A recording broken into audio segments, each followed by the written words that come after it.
Alors dans ce deuxième paragraphe sur le décodage d'adresse, on va regarder comment ça peut fonctionner jusqu'à 4 boîtiers.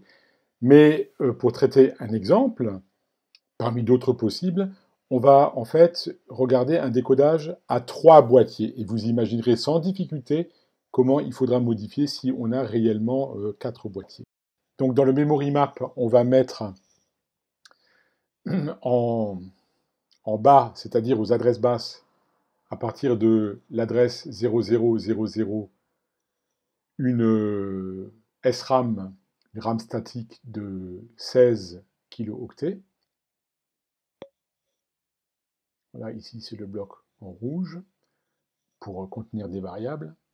Ensuite, juste derrière, on va mettre un deuxième boîtier de 16 kg, mais un boîtier EEPROM. Typiquement, c'est pour des paramètres dont on veut qu'ils soient non volatiles, donc quand on coupe le système numérique, ils ne sont pas perdus.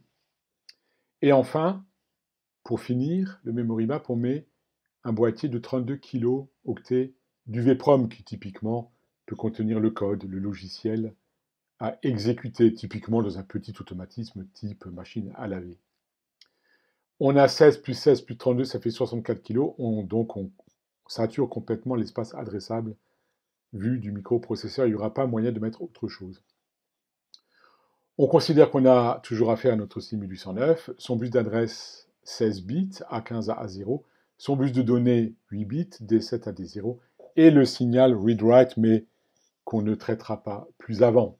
On va se concentrer sur le décodage d'adresse. Alors, on peut utiliser un décodeur 2 vers 4, c'est un 74139, c'est un composant qui contient deux décodeurs 2 vers 4. Vous voyez ici, sur le brochage, à gauche, le décodeur qui est numéroté 1, et à droite, le décodeur qui est numéroté 2.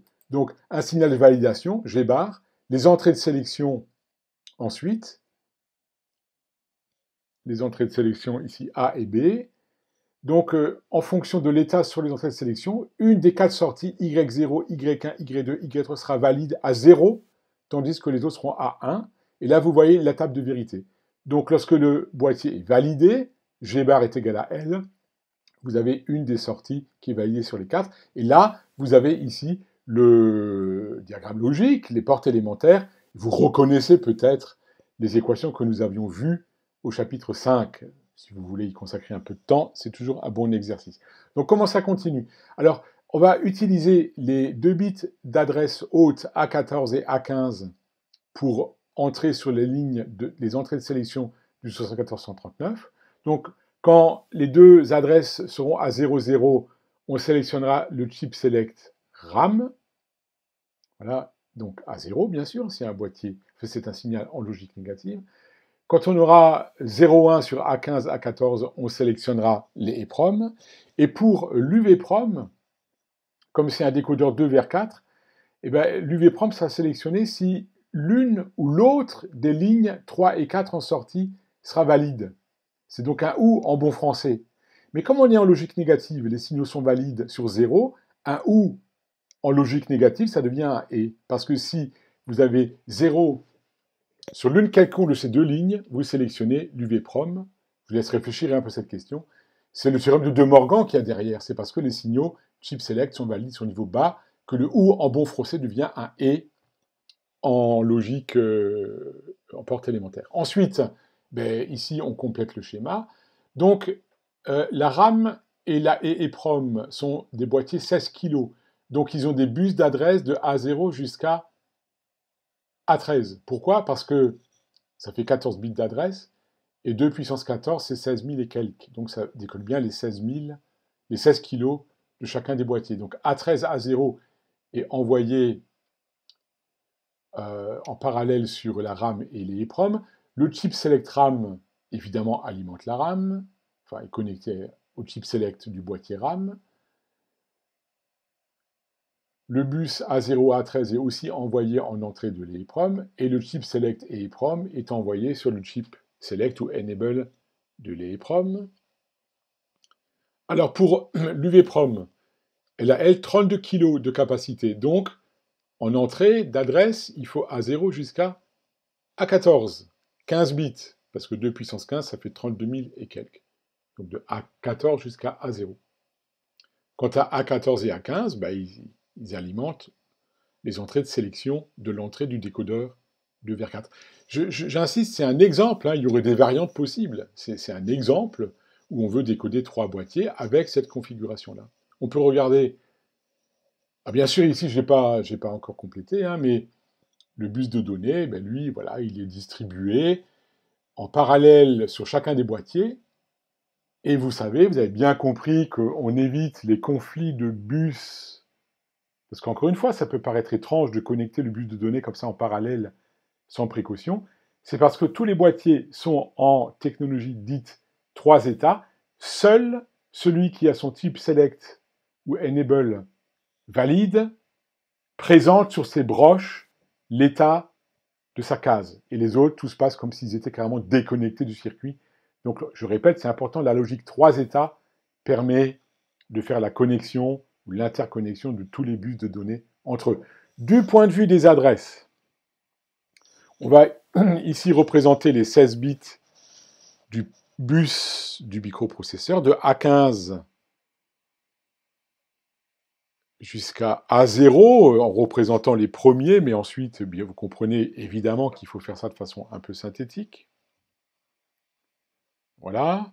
Alors, on fait comme on l'avait fait dans le paragraphe, dans la vidéo précédente, mais cette fois-ci, c'est A14 et A15 qui sont utilisés dans le décodage d'adresse. Donc, il y a 4 combinaisons, 00, 01, 10 et 11. Voilà. Et après, pour les autres bits, eh bien, vous avez bien compris que A13 jusqu'à A0 vont aller de tout à 0 jusqu'à tout à 1 pour chacun des 4 blocs. C'est ça qu'on représente de façon symbolique, sans quoi il y aurait 65 000 et quelques lignes à remplir, c'est pas possible. Alors, les plages des adresses correspondantes, là, il faut faire des conversions en hexadécimal, comme on l'a fait dans la vidéo précédente. La première adresse du bloc tout en haut, c'est 0000, et la dernière adresse du premier bloc, vous voyez, quand on fait la conversion, le premier paquet de 4 bits, il est à 0011, c'est-à-dire c'est 3. Et ensuite, tous les bits à 1, c'est-à-dire 3 FFF. Et ça, c'est la RAM. On fait pareil pour les EPROM, de tous les bits à 0 sur A13 à 0 à tous les bits à 1 sur A13 à 0. Et du coup, la première adresse correspond à $4000, et c'est évidemment la première adresse qui est consécutive à 3 FFF. Et la dernière, eh bien, le premier paquet de 4, il est à 0, 1, 1, 1, c'est-à-dire 7, et après tous les bits à 1, ça fait 7 FFF. Et ça, c'est les EPROM. Et ensuite, pour les deux dernières lignes, vous avez les deux lignes du décodeur en sortie qui sont une des deux qui est à 0. 0 et n'importe quoi, ça fait 0. Donc, ça va alimenter le chip select UVPROM. Encore une fois, je répète, ce est logique. En fait, il fait un OU en bon français, hein, selon que ce soit une ligne ou l'autre, elle va sélectionner l'UVPROM, mais comme les chips select sont valides sur niveau bas, le OU du bon français devient un E en électronique. Et la dernière adresse, tous les bits à 1, FF, FF. Et ça, c'est l'UVPROM. Et ça occupe complètement le memory map en 2 blocs de 16 et un bloc de 32 kg. Pour conclure cette vidéo, nous allons regarder un dernier paragraphe et nous allons regarder le principe d'un décodage jusqu'à 8 boîtiers. Jusqu'à 8 boîtiers. Et je vous laisse aussi imaginer comment on pourrait faire si, par exemple, on voulait en décoder 6. L'idée, c'est qu'il faudra bien sûr 3 adresses de sélection. Et pour ça, on utilise un 7438 qui est un décodeur 3 vers 8. Vous avez ici la table de vérité, aussi le brochage du composant. Donc en fonction de A, B et C, les entrées de sélection, vous avez une ligne parmi 8, de Y0 à Y7, qui est valide à 0, tandis que les autres sont à 1. Ce qui est un peu intriguant, c'est qu'il y a une logique de validation du boîtier qui est assez curieuse, parce qu'en fait, il y a trois signaux de validation. Bon, voilà, je vous laisse réfléchir à ça, ou alors consulter le datasheet du composant. Ça permet de l'utiliser dans des configurations très diverses. Mais nous n'allons pas regarder ça ici. Donc, ici, comment ça fonctionne? Donc c'est A15, A14, A13 qui vont être utilisés comme entrée de sélection du décodeur 3 vers 8. Et ça va nous faire 8 blocs. 8 blocs, donc autant de composants mémoire possibles.